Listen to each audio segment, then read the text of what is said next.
Messieurs les Français, mes amours et mes chéris, aujourd'hui vous allez vous retrouver en concurrence, et non pas contre n'importe qui, mais contre les hommes slaves. Et oui, vous avez bien entendu, vous allez vous retrouver avec les hommes des contrées froides de l'Est, où la famille, les traditions et la responsabilité sont des valeurs ancrées.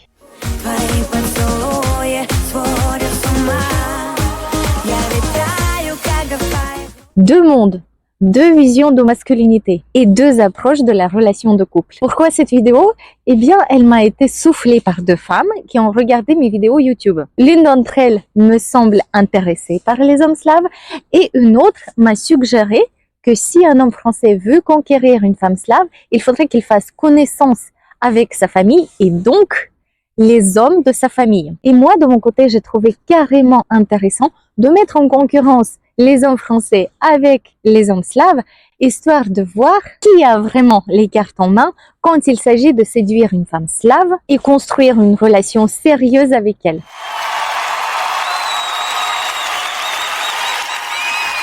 Donc, dans cette vidéo, nous allons décortiquer tout ça et voir les forces des hommes français et des hommes slaves pour voir sur quel point les uns sont meilleurs que les autres, surtout quand il s'agit de construire des relations amoureuses et des familles. Qui va gagner? Regardons ensemble. Je vous donne mon avis en tant que femme slave qui connaît très bien les hommes français et qui connaît très bien les hommes slaves.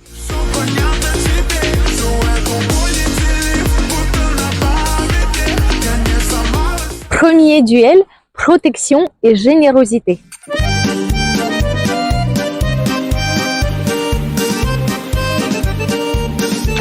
Les hommes slaves sont éduqués dès le plus jeune âge avec un sens profond des responsabilités familiales. Une notion finalement qui s'étend à tous les aspects de leur vie. Ils sont préparés à protéger leur famille au quotidien et même en cas de guerre. Et cette mentalité leur est enseignée dès les bancs de l'école. Leur rôle de pourvoyeur est clair et assumé. Ils prennent en charge les aspects matériels et financiers de la vie de couple. Dans la culture slave, il est courant que l'argent gagné par l'homme va directement dans la famille et que l'argent gagné par la femme lui appartient. L'attitude des hommes slaves envers les femmes est marquée par une très grande générosité qui est clairement visible. Un exemple frappant vient des années 90 où les nouveaux riches, qu'on appelle en russe Novые Russkие, dès qu'ils commençaient à gagner un peu d'argent, n'hésitaient pas à couvrir leurs femmes de cadeaux, allant des sacs de marque jusqu'aux bijoux somptueux ou les décorant littéralement comme des sapins de Noël. Et ce comportement est bien illustré par un proverbe russe que les hommes slaves connaissent assez, qui dit « plus nos revenus augmentent, plus les manteaux de fourrure de nos femmes sont longs ». Ce proverbe montre déjà la générosité des hommes slaves, mais qui est décuplée une fois que l'homme commence à gagner un peu plus que d'habitude. Et une fois qu'il gagne un peu plus, il investit où? Dans sa femme et dans sa famille. Les hommes slaves assument aussi la responsabilité financière de leurs aînés, prenant par exemple soin de leurs parents âgés. Et ce sens du devoir sont profondément ancrés dans la culture, comme la Russie, la Biélorussie ou encore l'Ukraine, où les retraites sont petites. Les hommes slaves sont très attachés aux aînés et ils considèrent qu'ils leur doivent la vie. Et donc, leur devoir est de les protéger, y compris financièrement. D'ailleurs, une étude sociale dans les rues de Moscou a démontré cette générosité assez ancrée dans la mentalité. Les hommes russes ont été interrogés dans la rue sur la question qui devait mourir en cas de danger extrême, vous ou votre femme? Et la majorité des hommes ont répondu qu'ils préfèrent sacrifier leur vie plutôt que celle de leur femme. Et cet engagement est une démonstration parfaite de protéger leur famille coûte que coûte.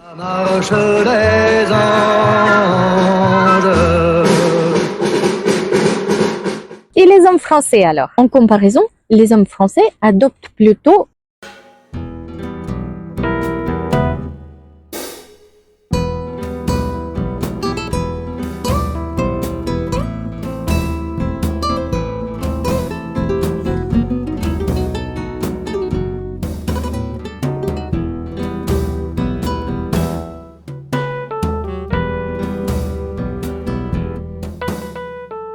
proche peut sembler équitable, mais elle est perçue par les femmes slaves comme un manque évident de protection traditionnelle. Les hommes français n'endossent plus nécessairement ce rôle de protecteur.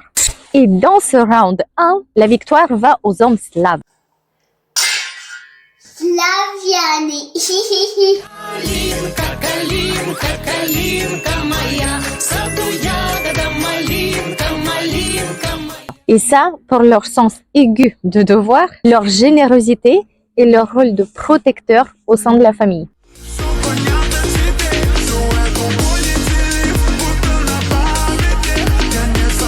Deuxième duel, autoritarisme et contrôle.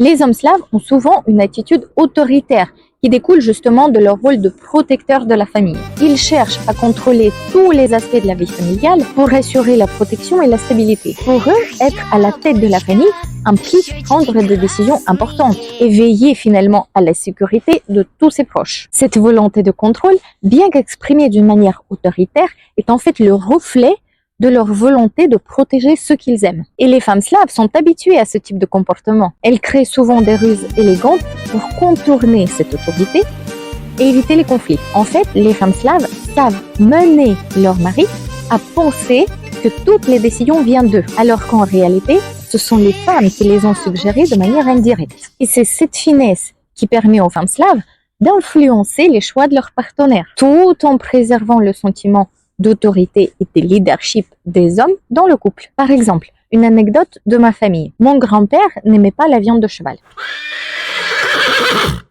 Ce n'est pas qu'il l'aimait pas, mais c'est qu'il disait que c'est un animal noble et qu'il ne faut pas manger sa viande. Un jour, ma grand-mère est allée au marché.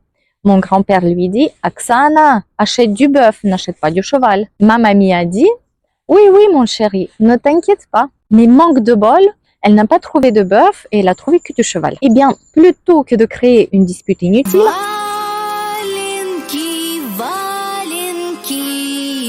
ma mamie a acheté la viande de cheval, a préparé des boulettes délicieuses et a servi au repas. Et vous savez quoi? Mon grand-père les a mangées avec plaisir, il n'a vu que du feu. Grâce à cette finesse féminine, ma grand-mère a évité tout conflit, tandis que mon grand-père était fier de son rôle de pourvoyeur et a continué de se sentir en charge. Un deuxième exemple, dans une célèbre émission qui s'appelle en russe Mujskoye Zhenskoye, qui est présentée par un homme, Alexandre Gardon, et par une femme, Yulia Baranovskaya. Et dans cette émission-là, il y avait un moment marquant qui illustre bien la mentalité entre les hommes slaves et les hommes français. Un moment, dans une conversation, Yulia a tenté d'interrompre et rentrer dans une conversation que Alexandre avait avec quelqu'un d'autre. À quoi Alexandre a répondu « Attends, femme, qu'on l'en parle ». Et ce genre de remarque a été diffusé sur la chaîne numéro 1 en Russie. Et elle n'a choqué ni le public, ni Yulia en elle-même. Tout le monde a rigolé, y compris elle. Les femmes slaves sont en réalité habituées à ce type de dynamique et ne le perçoivent pas toujours comme un manque de respect. Elles peuvent considérer même ça en ligne avec la culture slave, où l'autorité masculine est valorisée.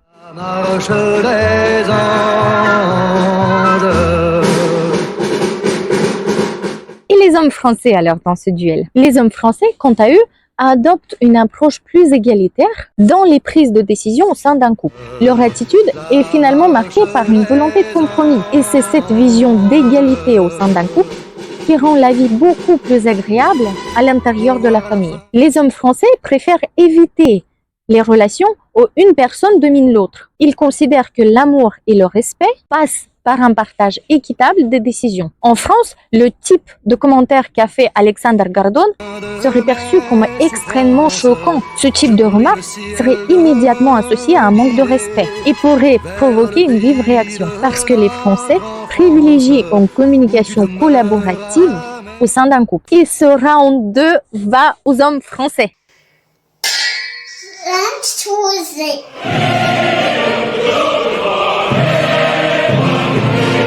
Dans ce round, les hommes français marquent des points très forts par rapport aux hommes slaves. Et ça, par leur écoute dans les relations de couple. Pour les femmes slaves, qui peuvent être habituées à une communication beaucoup plus autoritaire au sein d'un couple, cette ouverture à la communication et au partage des décisions est un véritable atout. Personnellement, je trouve ça super d'être avec un partenaire comme mon mari par exemple, qui valorise ce partage d'opinion et finalement de construire une relation où chacun a un mot à dire. Et ça même si j'ai donné à mon mari une habitude implicite de prendre des décisions de couple et de jouer son rôle de pourvoyeur français.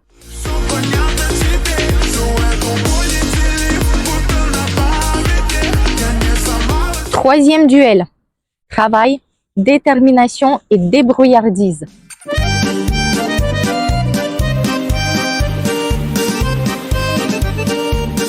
Commençons par les hommes slaves. Les hommes slaves ont une très forte détermination à subvenir aux besoins de leur famille. Dès leur plus jeune âge, ils sont élevés dans la conviction que l'homme est le garant de la sécurité matérielle de la famille. Pour eux, subvenir aux besoins de leurs proches est une mission sacrée. Et ça peut se traduire par des sacrifices considérables, allant par exemple jusqu'à partir dans les régions éloignées, loin de leur famille, pour gagner plus et assurer le confort de tous. L'exemple typique de ce phénomène, les hommes qui partent travailler en Sibérie ou dans le nord de la Russie, là où les conditions de travail sont très dures, mais où les salaires sont beaucoup plus élevés. De nombreux Biélorusses aussi, par exemple, partent travailler à Moscou, loin de chez eux, pour offrir une meilleure vie à leur famille restée au pays. Prenons par exemple un couple d'amis à moi. L'homme biélorusse est parti travailler à Moscou, où il vit dans un studio. Il envoie chaque mois tout son salaire à sa femme et à ses enfants. Il s'offre seulement le strict nécessaire, et ça dans le but de s'assurer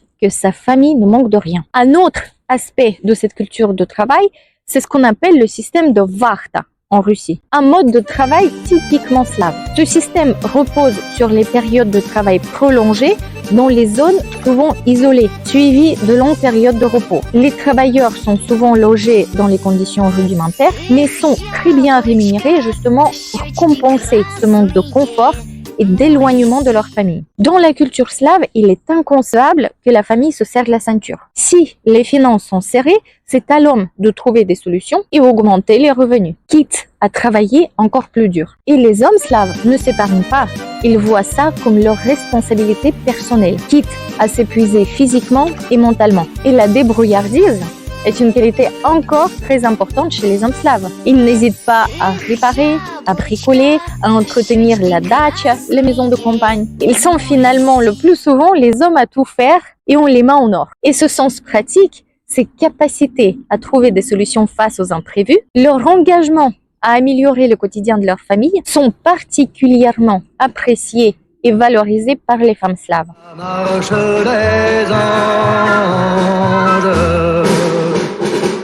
Et les hommes français alors? Les hommes français adoptent une approche plus équilibrée en matière de travail. La pression d'un sacrifice aussi extrême n'est pas présente en France. Et la quête du confort personnel occupe une place importante chez les hommes français. Bien qu'ils sont travailleurs, c'est vrai, ils privilégient un certain équilibre entre la vie professionnelle et personnelle. Et soyons honnêtes, les systèmes de sécurité sociale en France et une relative stabilité de l'emploi permet souvent d'éviter les sacrifices extrêmes. Le concept de partir travailler loin de sa famille, comme c'est le cas par exemple du système de Varta en Russie, est relativement inconnu en France. En plus, dans la société actuelle en France, il existe un phénomène où les hommes comptent souvent sur les femmes de jouer un rôle plus important, en particulier quand elles sont féministes, et n'hésitent pas à prendre des responsabilités qui étaient traditionnellement attribuées aux hommes. Les hommes français, face aux défis financiers, ont tendance à demander à leur famille de serrer la ceinture, en misant sur le fait que leurs femmes travaillent pour compenser les dépenses familiales. Ça diminue la pression sur eux-mêmes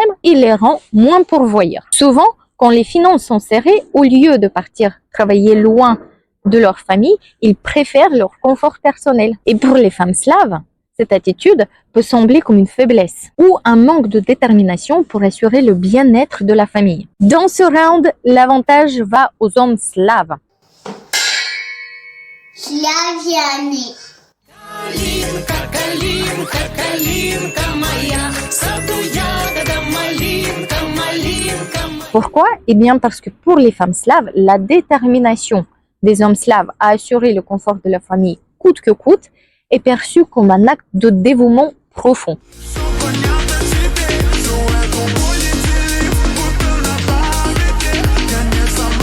Quatrième duel, implication au foyer et aux enfants.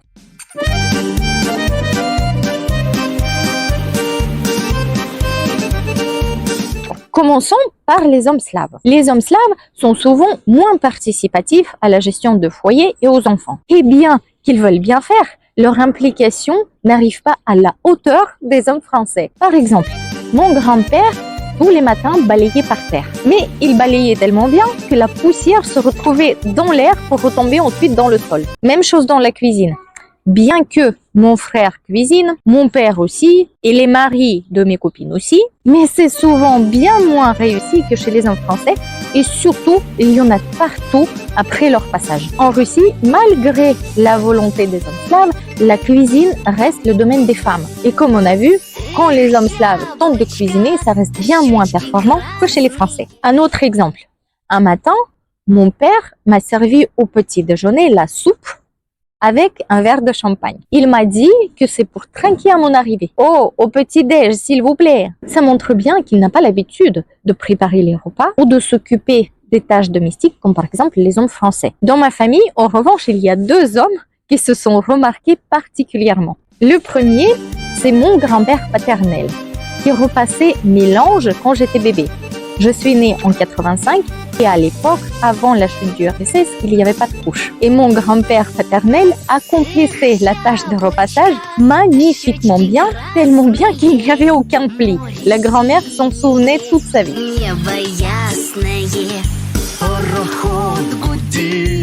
Et deuxième, mon oncle du côté de ma maman, son frère. Et lui, c'est un vrai chef étoilé. Il a un talent culinaire incroyable qui se distingue parmi les hommes slaves que je connais. Et il reste, je dis bien, une exception parce que je ne connais pas d'autres talents culinaires équivalents chez les Slaves. Et les enfants. Ici, encore un point marquant. La présence des hommes slaves, en particulier à l'accouchement de leurs femmes, est plus que limitée. Bien que cette pratique commence à se répandre, les hommes slaves ne sont pas encore présents à l'accouchement de leurs femmes. Dans beaucoup de cas, l'homme reste éloigné de cet événement. C'est que depuis très peu de temps que l'accouchement en partenariat commence à s'implanter en Russie, en Biélorussie, mais ce n'est pas systématique. En général, l'homme arrive à la sortie de l'hôpital en grande pompe. Il arrive à la sortie de l'hôpital avec la famille, avec les fleurs, pour accueillir le nouveau-né. Et cette tradition s'appelle en russe Vypiska iz роддома, c'est-à-dire la sortie officielle de l'hôpital après l'accouchement. Dans les pays slaves, c'est un moment fort qui marque la fin de l'accouchement et le retour triomphant de la maman avec l'enfant à la maison. Le mari, entouré des proches, récupère sa femme à la sortie de l'hôpital et transforme cet événement en une véritable célébration, souvent accompagnée de cadeaux, de photos et encore un sentiment de fierté qu'il est papa. Et aussi, l'organisation du foyer, même avec les aides ménagères, avec les nounous, reste principalement la tâche des femmes, qui contraste largement avec le système occidental.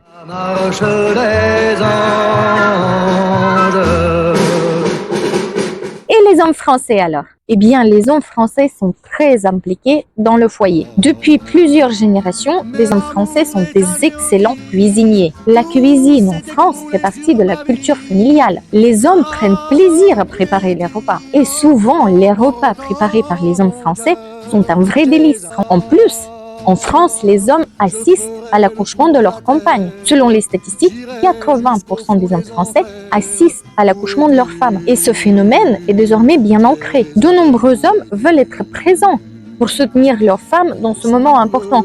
Et attention, ce n'est pas seulement soutenir, mais participer dans l'accouchement. L'accouchement en partenariat fait partie du modèle français. Et les hommes français prennent leur rôle de soutien très au sérieux. Les hommes français participent aussi à l'organisation du foyer, au partage des rôles parentaux. Ils accompagnent par exemple les enfants à l'école, ils changent les couches, etc. Ça fait partie en fait de leur quotidien, ce qui les rend beaucoup plus impliqués au foyer que les hommes slaves. Et ce round va à l'avantage des hommes français, mes chéris, bien sûr.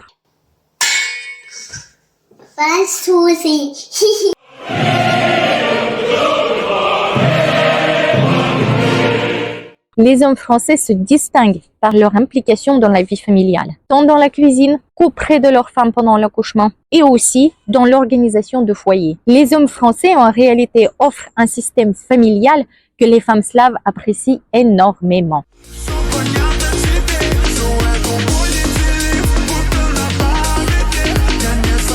Cinquième duel, respect des traditions et patriotisme.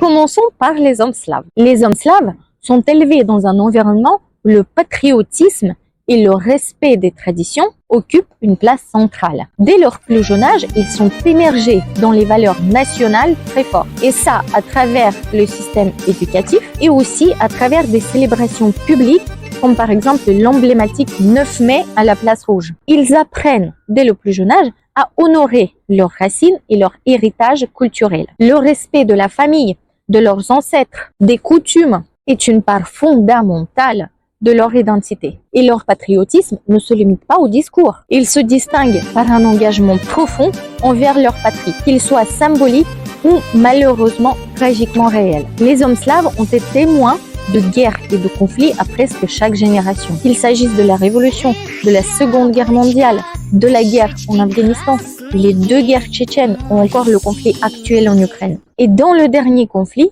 que ce soit les hommes russes ou les hommes ukrainiens, ont un idéal qu'ils défendent au prix de leur vie. Les hommes slaves sont prêts à défendre leur territoire et à honorer la mémoire de ceux qui se sont battus avant eux. Leur sentiment national est une question de fierté, un sentiment de sacrifice et de devoir. Et ce patriotisme, nourri par des événements du passé, a forgé dans les hommes slaves un caractère résilient, une certaine vision de la famille, de la patrie, comme étant au cœur de tout. Par exemple, mon père a été vraiment content quand il a su que mon mari était un ancien commando et casque bleu de l'armée française. Mon père lui-même a fait la guerre en Afghanistan. Ils ont bu la vodka ensemble, ils ont parlé vraiment du patriotisme et le respect mutuel envers leur pays. Mais l'amour est anéanti, tout s'est écroulé sur... Et les hommes français alors? Les hommes français, quant à eux, ont une très grande appréciation de leur culture et leur histoire. Certes, mais le patriotisme en France peut sembler parfois être plus distant et moins imprégné des sacrifices du passé. En France, il est courant de critiquer son pays et d'explorer les défauts du système social et politique. Confondre les erreurs du gouvernement avec le défaut du pays tout entier. Le sentiment national en France, bien qu'il est toujours présent, n'a pas l'intensité historique qu'on retrouve dans les pays slaves. Là où les guerres et les conflits ont forgé une identité nationale, beaucoup plus marquée. Les hommes français, par leur ouverture vers les changements sociaux et politiques, s'éloignent du patriotisme où le devoir est de défendre le pays, la culture et les racines. 5e round va aux hommes slaves.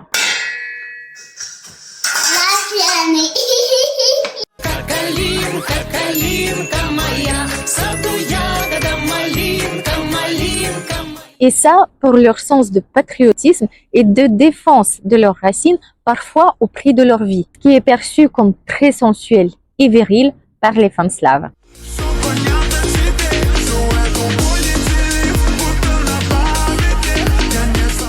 Et 6e duel, le dernier, va aux émotions et à la tolérance.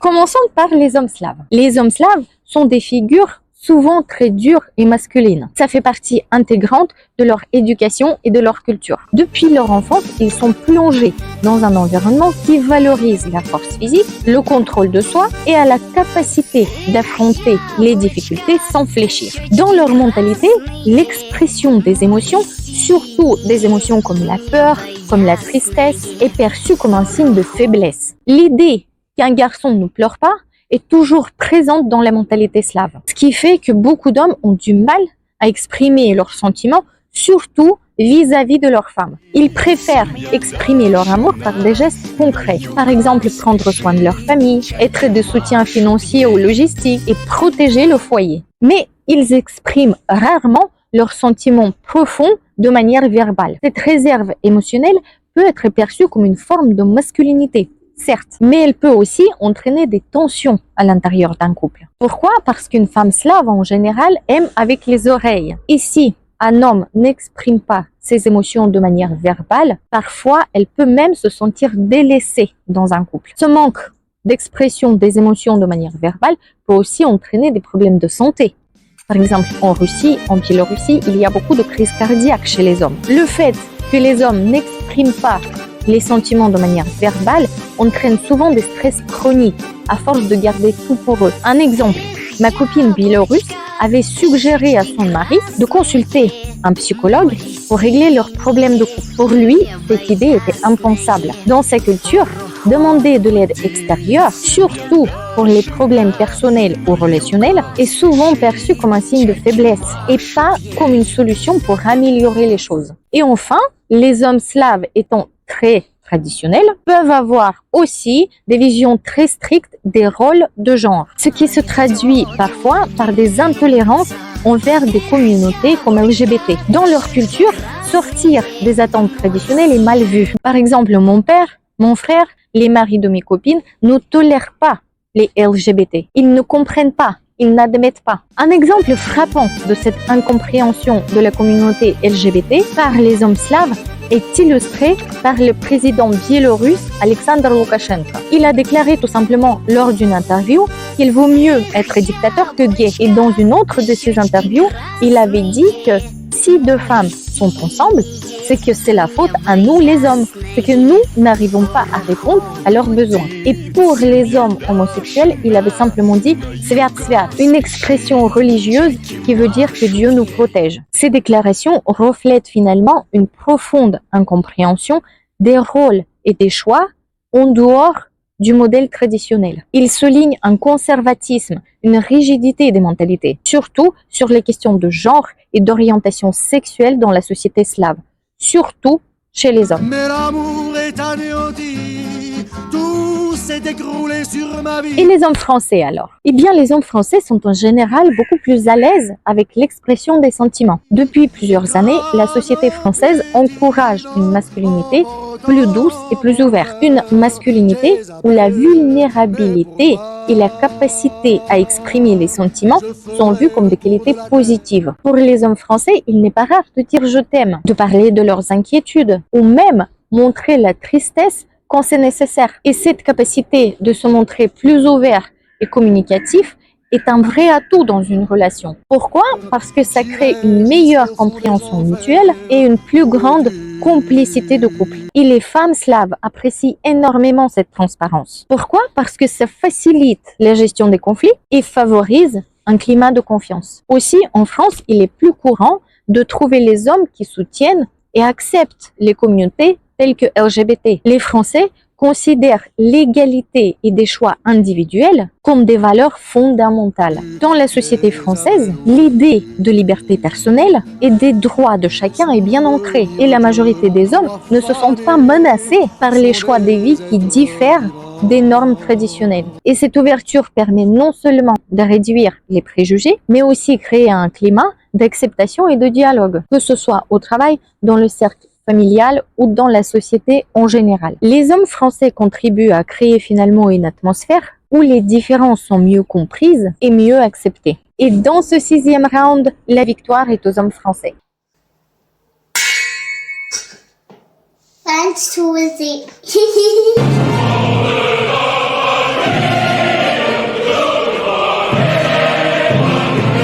Et ça, en raison de leur capacité à exprimer leurs émotions ouvertement, leur ouverture d'esprit et leur flexibilité, qui permettent finalement une meilleure gestion des conflits et un plus grand bien-être dans les relations avec une femme slave. Pour clore cette vidéo, messieurs, et au terme de cette analyse comparative entre les hommes slaves et les hommes français, une vérité éclatante s'émerge. Chaque culture apporte sa propre richesse, son art d'aimer, et à son art à construire des familles. Nous avons 3 rounds de partout, et chez les Slaves et chez les Français. Cette comparaison nous rappelle finalement qu'il n'existe pas un unique modèle de masculinité. La vraie force réside finalement dans la capacité à apprendre les uns des autres. Les hommes slaves peuvent par exemple s'inspirer de l'ouverture émotionnelle des hommes français, tandis que les hommes français peuvent s'inspirer de la détermination et du sens du devoir des Slaves pour séduire les femmes slaves. L'amour transcende les frontières culturelles et chaque homme, qu'il soit slave ou français, porte en lui un potentiel extraordinaire de devenir un partenaire de confiance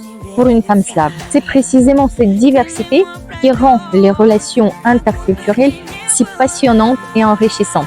Le véritable gagnant de cette comparaison n'est ni l'homme slave ni l'homme français, mais plutôt l'idée que chaque approche de l'amour et de la famille, qu'elle soit slave et française, possède ses propres mérites. La clé du succès réside finalement dans notre capacité à apprécier les différences. Et ça, tout en restant fidèle à nos valeurs fondamentales. Ce qui compte vraiment, c'est pas tant l'origine culturelle, mais plutôt la sincérité de l'engagement et la profondeur des sentiments. Et si tu as aimé cette vidéo, like pour qu'elle remonte dans les algorithmes, partage avec les copains et sauvegarde pour toi. Soyez heureux mes chéris.